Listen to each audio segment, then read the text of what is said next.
Ассалаумағалейкум құрметті жазылушылар, құрметті көрермендер.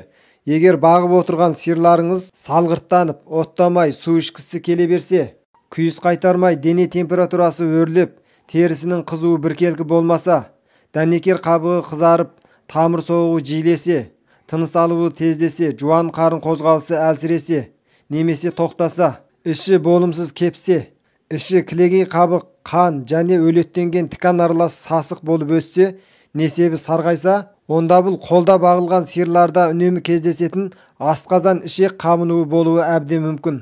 Бұл індетті емдеу және алдын алу жолдарын білгіңіз келсе, бұл видеоны соңына дейін көріңіз. Видеоны бастамас бұрын лайк басып, арнаға жазылып қолдап қоюды ұмытпаңыз. Бұл індеттің пайда болу себебі бастысы жем-шөп сапасының нашарлауы. Жем-шөпті мәнерлеп теңшеудің лайықты болмауы, күнделікті жем-шөп түрін шұғыл өзгерту, зорығу, тұмаурату қатарлылар, онан қалса сиыр обасы, қатерлік қатар, күйдіргі және паратуберкулез індеті қатарлылардың әсерінен болады.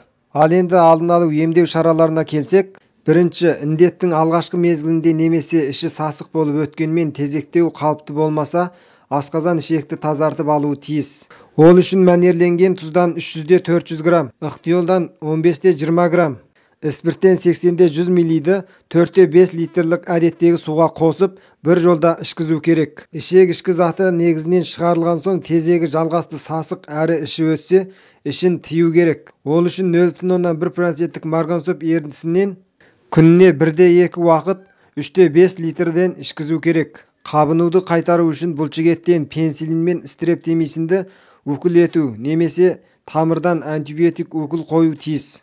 Екінші, алдын алу үшін бағып басқаруды күшейтіп сапалы жем-шөп беру, жемін үйлесімді теңшеу, жем-шөп түрін тұтқиыл өзгертпеу, зорығудың, тұмауратудың алдын алу, асқазан ішек қабынуын тудыратын әсілгі індеттерді дер кезінде давалау керек.